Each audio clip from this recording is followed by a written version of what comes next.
This is programming the mod bar. Okay, so you'll take your scale that you have nearby, you'll just place it as such. We don't need to worry about that quite yet. When you unfold the filter, you're just going to unfold one side of it, and it'll leave this nice little pocket.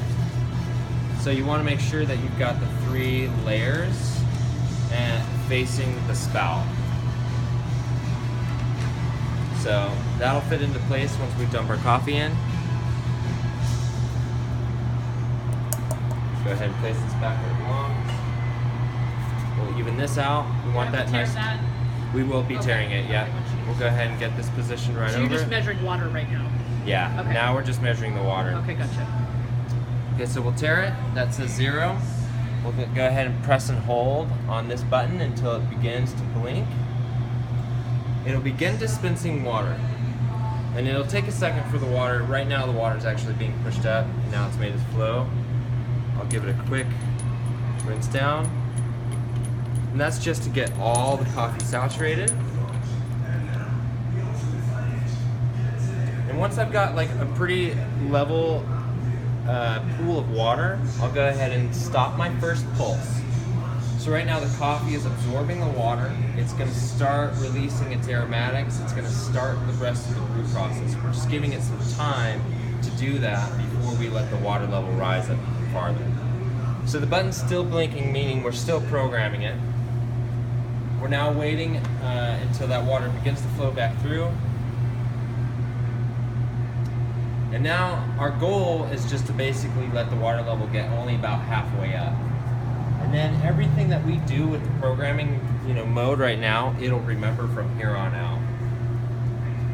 So you have to do is press and hold, wait for it to blink. You're going to saturate the coffee so it can get saturated. Then you're going to press it again and let it fill this part up. Each time you press it is a pulse. Okay.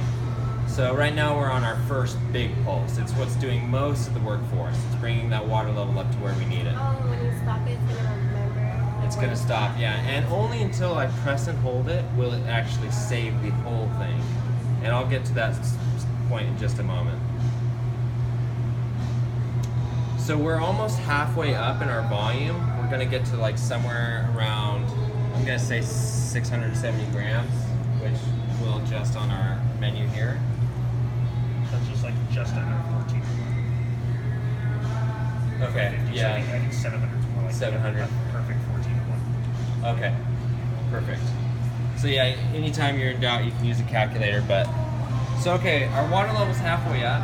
We now need to just give the coffee some time to drain through. If we were to continue pouring through, we might risk it getting too full and it would overflow.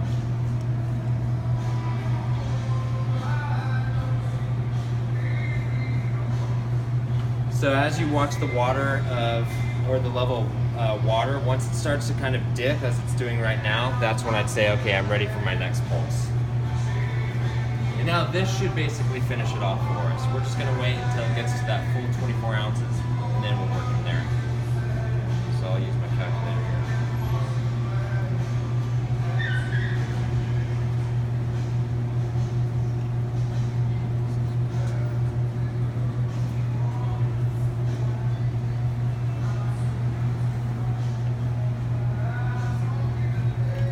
So, to tell you about the coffee that we're serving.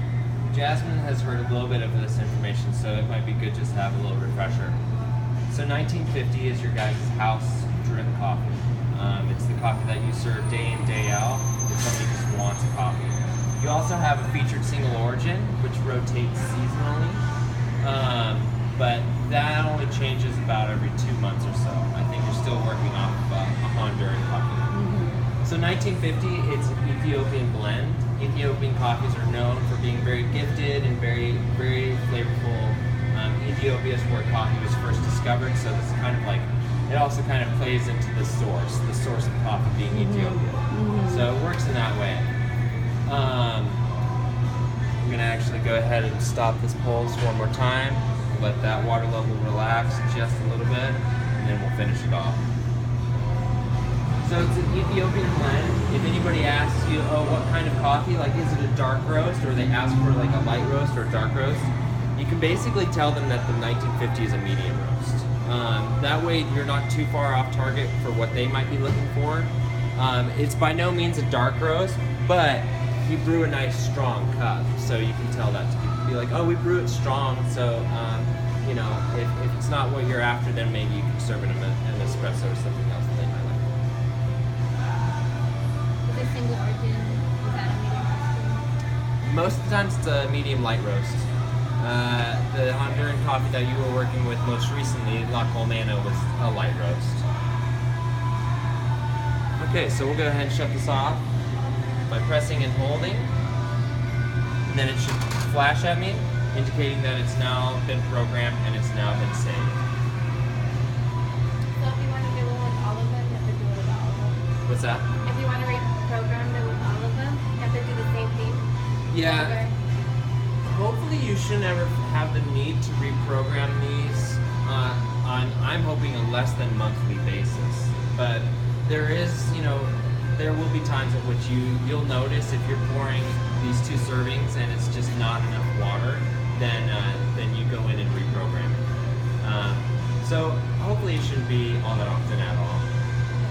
And then you just tell the manager when you figure it out at that point who would do it. Yeah, I would also highly encourage that you reach out to whoever, whether it be Angela or Lisa or Jasmine, be like, hey, I noticed that wasn't programmed, or it might need to be reprogrammed again, and then you guys can team up together and use the guide that I have here.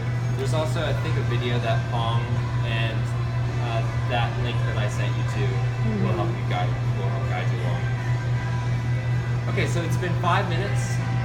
That's about as much time as it should ever take for 2 coffees. That's about right. It shouldn't go much quicker than that either. Otherwise, that's what ends up with sour coffee. Have you ever had sour coffee? So that's a big result, or that's a big indicator that the coffee took too long to brew. The best example I have of that is like if you have a French press, which most people are familiar with it taking 5 minutes. If you were in a big rush and you press that French press in only 2 minutes, then it would be relatively sour. So there's something to be said about that. Okay, our coffee has drained through. We're now going to see if it's the appropriate amount. We're keeping our fingers crossed, hoping that it gives us 2 12-ounce samples, or 2 12-ounce portions. I'm afraid that it still might be a little short just based on the looks, but we can adjust it from there and it won't be that big of a problem. So we'll go ahead. Frank, I'll see everybody in here. And now let me ask you guys this, as far as like, and Lisa, this is almost a question more for yourself. As far as you wanting to serve your customers, is that about what you want out of a serving, like giving them just enough headroom, or do you want to see it higher than that? I mean, whatever would be, I guess, just the appropriate. You know, I don't want them to think, oh my God, it's too short, but at the same time, I don't, you know, just kind of whatever you guys do, I'm good with. Okay. So I'd say if you were to serve 2 coffees, giving them just a finger width of headroom, like what we have here, gives them not only some room to add cream, but it also gives them some room to travel with it, because you have your lids placed over there, right? Mm-hmm. So we want for them to not have a cup that's too dangerously full. We've had that example happen at our other cafes where we filled it too much because we do it all by hand, and sure enough, the guests ended up having some coffee spill in their hand, and it was a complaint at that time. So I'd say with what we just programmed the Mod Bar to do, I think this is much better than what it was previously. Yeah. And your customers should be pretty happy with that. Okay. Cool. So then that's that. That's programming the Mod Bar.